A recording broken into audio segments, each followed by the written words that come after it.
All right, yeah, today we have Paul with us, and Paul has done some very fascinating stuff about action control, and particularly about, let's say, the brain processes or neurophysiological electrical brain activity underpinnings of about how perception and action meet each other, get together, yeah, and are handled, yeah, coherently, you may say. This is, I think, a very important topic. And what in a nutshell is it what you find out?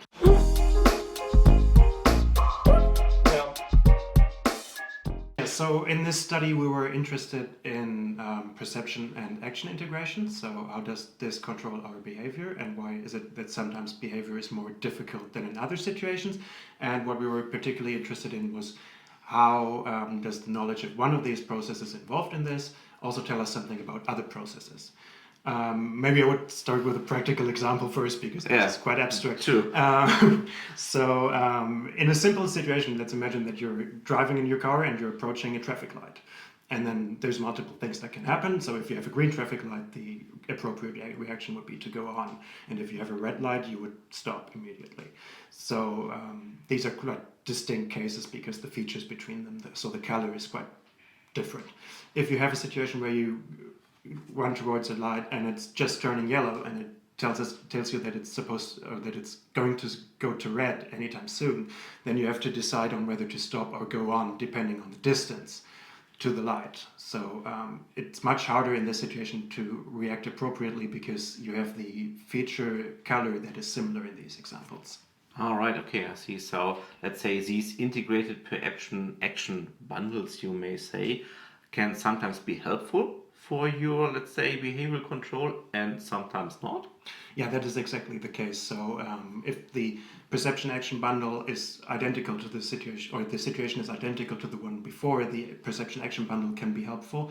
But if it's slightly different and you need to alter your response, it is much harder to get to the correct response in this case. All right, I see. So, I mean, there have been many concepts out there in the past decades, and they have been, let's say, describing these processes on a cognitive level. Yeah, but at least from my impression, it's still the point that the neural processes and the dynamics behind it are still not very good understood, so that the entire field is still at its infancy when it gets to how are these perception action bundles dynamically managed. So what did you accomplish there? That is exactly the point. So these perception action bundles are not a new thing, but they're not well understood on the neural level. So what we did is that we gave healthy young adults a task that is a simplification of the situation that I just described to you. So they had to press a button in some situations, and in other ones they had to inhibit this response. Right. We then looked at the electric activity, and so in the electric activity you can see that there are bundles of neurons basically doing the same thing at the same time, and that gives rise to oscillations, so basically reoccurring patterns. And you can kind of describe this as like the neural signatures, and depending on the speed they can be categorized into different frequencies. And we looked at theta band frequencies in this case, where we assume that these bundles are created and stored and retrieved. And then we looked at the alpha band frequencies, where we think that there's more like control processes happening. So basically, you say that there are two main signatures in the brain how this is accomplished. One is via this so-called theta band activity that, let's say, puts these bundles together and helps to get them out of memory, or however you may tell that, yeah.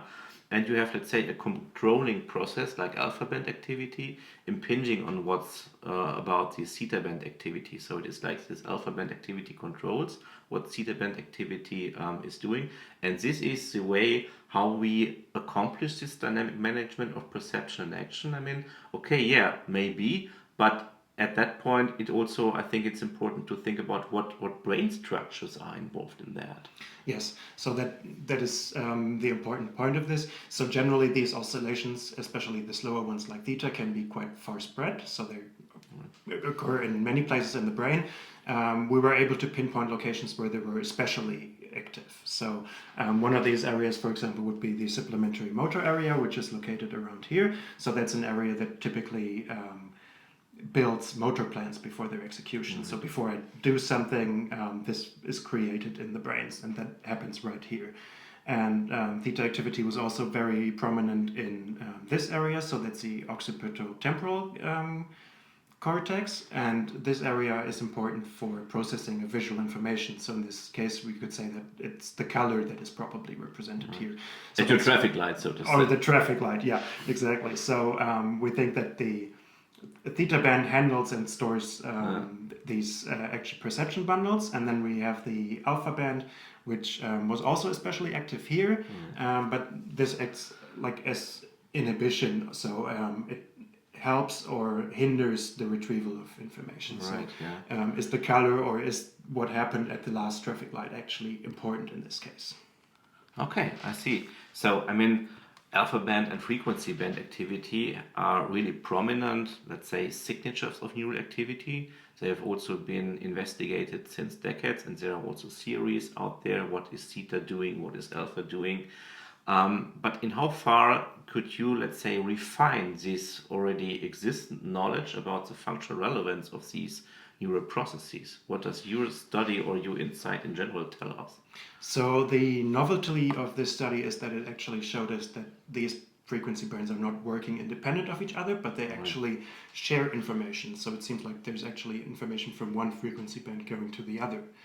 And they seem to be working on this together. So if you look at the brain again, then you can see that the areas where they're sharedly working on this are also again the supplementary motor area, which is where these event files are worked on in the theta frequency band.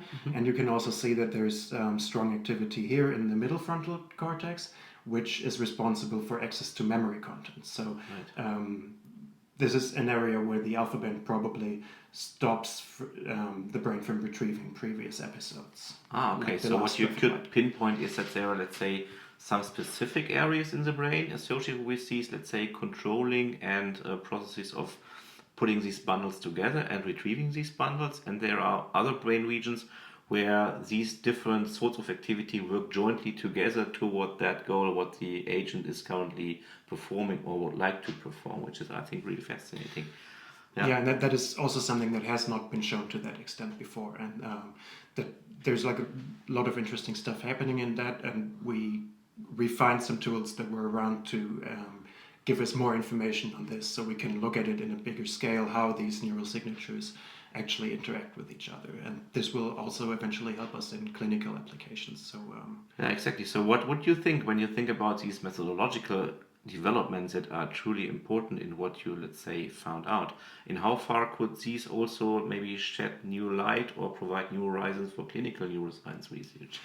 Yeah, so for example, there's different neuropsychiatric conditions or psychological conditions where this action perception or perception action bundling is working in a different way compared to healthy brains. So for example, in ADHD or in Tourette's syndrome, these people actually have much better integration of these, or basically it's hyperfunctional in that case, which doesn't necessarily help them in everyday life. So, but we have found these mechanisms in the alpha and the theta frequencies, and we now know better where they are actually associated in the brain. So that we know the brain areas.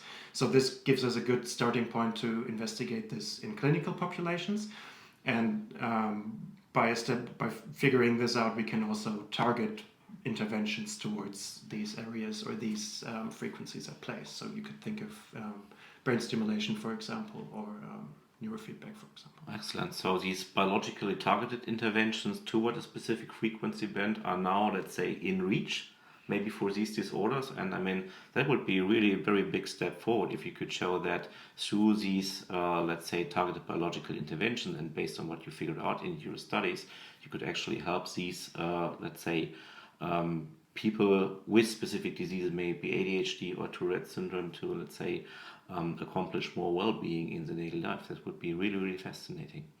Yeah, thank you very much. This was really inspiring to talk to you, and I think you have lots of things to do in the future. Yeah, thank you for being with us, and thank you very much for watching us. Goodbye.